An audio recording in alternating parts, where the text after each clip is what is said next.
What's up guys, Philip Collin, Pack Pythons, here in the snake pit. Today we're gonna talk about my incubator. I'm gonna give you some tips and tricks and tell you all about it. But before that, boy, have I got some exciting news. Predator BP, Rich over in the UK, invited me to do a video collab with him. That's going live tomorrow on Wednesday. I don't know what time. He's on UK time. I have no clue how that translates.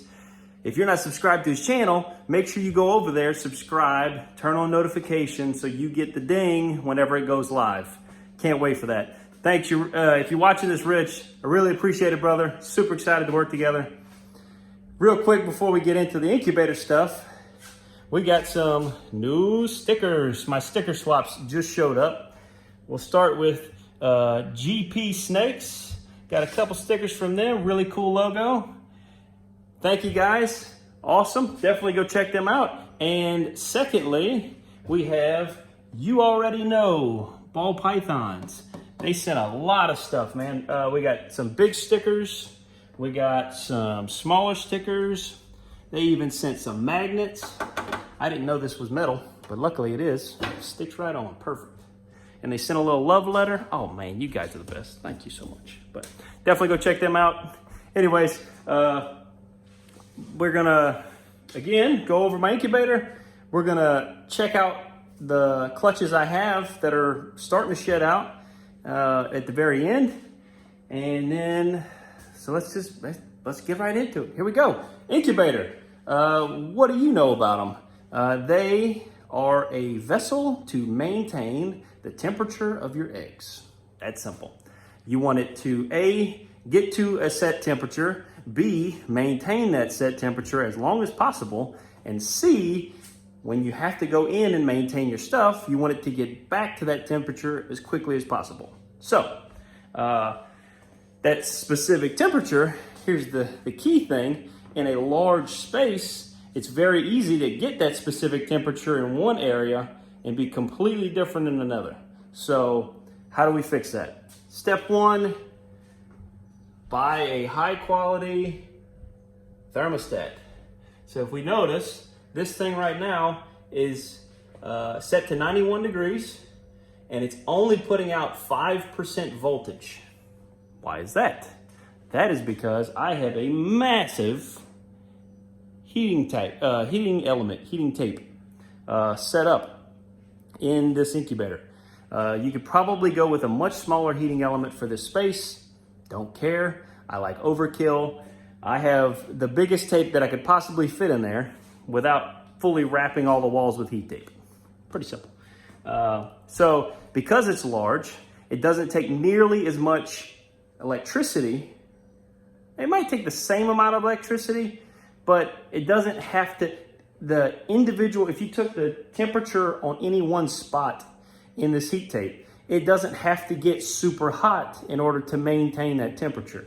If you had a very thin piece of heat tape, it would have to get hotter on any given space to put off the same amount of heat. So this maintains a nice low temperature. It's probably somewhere around 90, 95 degrees on the heat tape. And that balances out over time down to about 90 degrees once the space is warm like it should be. The thermostat is set to 91.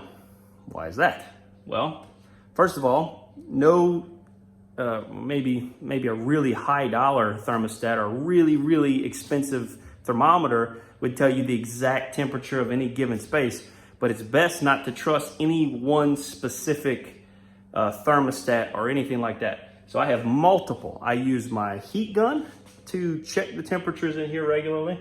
I have a thermostat right here that's reading 89.5 degrees, and that's got a probe that goes over the door through the weather strip, and it's hanging just inside behind there. If you look, little black probe right there, inside the incubator. And then I have a second thermometer just inside that's a little closer to the clutches, and it's reading about the same, about a half a degree off. But we also had one down at the lower end, but I haven't had enough clutches to get down there, so it was kind of insignificant, and it ended up, that's the one that's here now. It got moved up. So, the thermostat has a probe. The probe is ran through all the elements, through the body of the refrigerator, down here, and is just hanging. The positioning of this probe on the end of this wire is critical. It has to be centered, left to right, centered, front to back, and centered, top to bottom. You want it as close to the middle of this environment as possible so that it picks up as much of the temperature gradient as possible and gives you the most accurate temperature. Because from the top to the bottom, this thing has about a 1 degree temperature drop. From left to right, it is also going to have a temperature gradient because you have heat coming from one side and nothing coming from the other. So, probe being centered, critical. Next step is you want to circulate that air. You have to circulate the air. That is a little tiny blower. It's got a speed controller that's plugged in up on the top, and I had to adjust that speed to get it just right. You don't want it too high because then, well, I guess you probably couldn't do it too high. I didn't want it too high because it was making a bunch of noise. So I turned it up before I ever had an egg in here. It was empty. I had it all set up and I just let it run, and I turned it to the lowest setting, and then I turned it a notch up and a notch up and a notch up until I got to a point where my temperatures were almost identical at any point in this enclosure. The reason the temperatures level out like that is because this blower is sucking the hot air that collects at the top of the enclosure into itself and blowing it straight down this wall, and then that's inevitably gonna circle back around and come up the hot side with the heating element. So you're pulling that hot air from one side across the top, down the bottom, and once it's set up for, it might take 10 minutes, might take 30 minutes, whatever, however long it takes. Now that this is open, it's gonna take a little while for it to get back to normal. But creating that cycle is what balances everything out. I have about a 1 degree difference from top to bottom.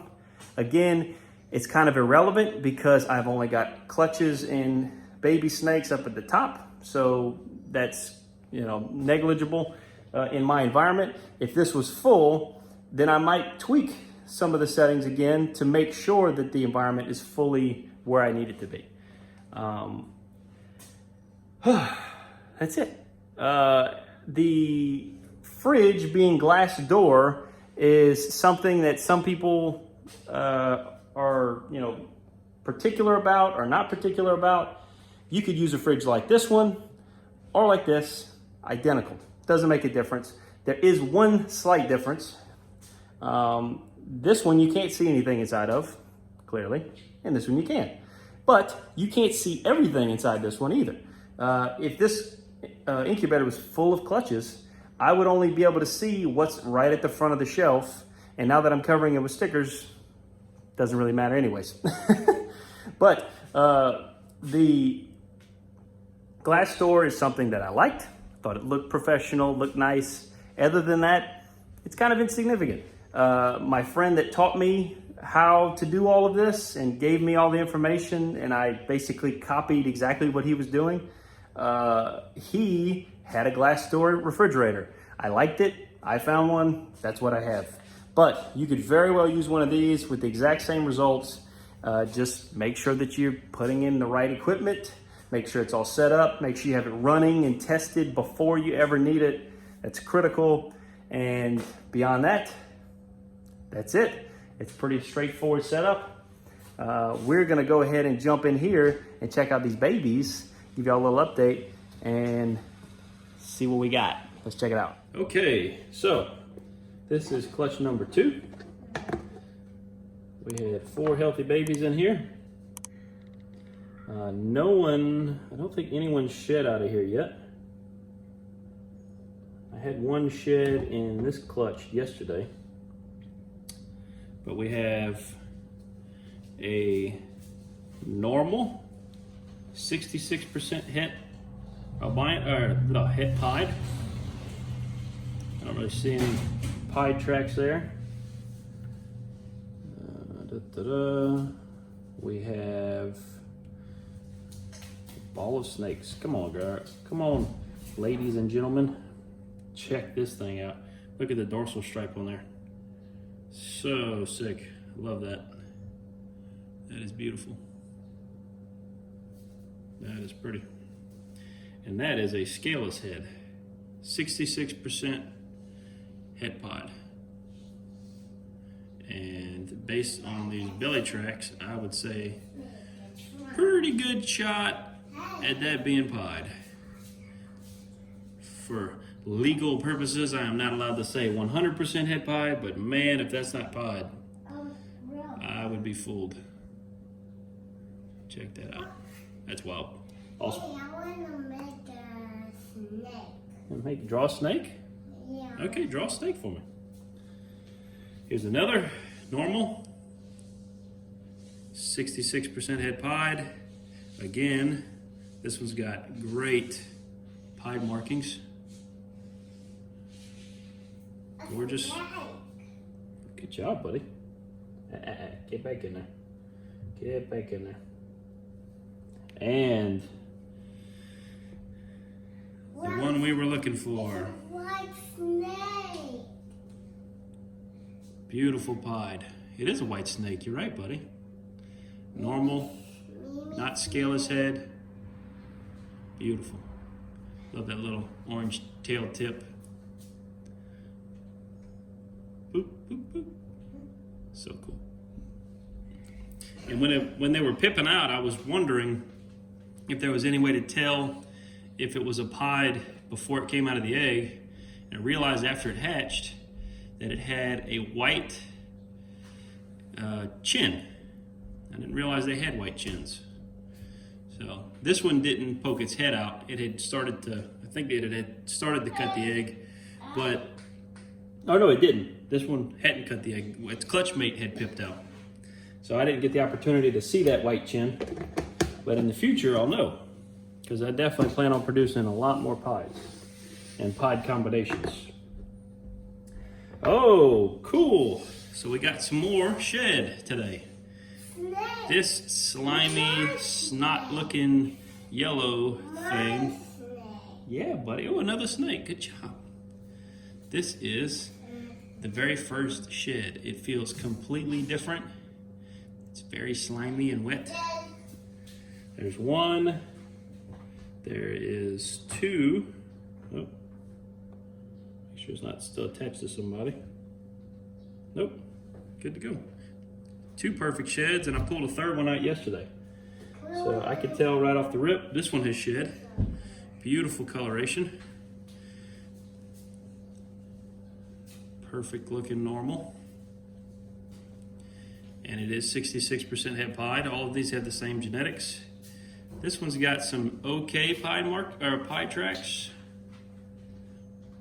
Again, none of it's definitive, but that's normal 66% het pied. Let's see. Another one. This is also a normal. I like that head stamp on this one. It's like a Mickey Mouse head. Look at that. Pretty cool. Normal, beautiful colors, and pretty nice pied markings on this one. Come on, cooperate. Come on, cooperate. Yeah, really nice pied markings on that. Again, 66% het pied. This is pretty exciting. This is actually my first scaleless head that is shed out. I've been waiting for this to see what they look like after they shed. And you can see, man, that's pretty. You got all the pebbling. Let me just point out two things here. First of all, you have the obvious missing scales between the eyes and nostrils. And then if you look close, you'll see all this pebbling where you get like really fine beads of scales, and they're all kind of crowded together right in this area. And even if you didn't have this missing scales, this would be a dead giveaway that this was scaleless head. Beautiful snake, 66% het pied. The pied tracks look meh. I don't really see it. But again, that's not a sure shot. This could absolutely be het pied. It is 66% het pied. Beautiful. That scaleless head really does some cool stuff with the patterning. Really neat. See that? Very, very cool.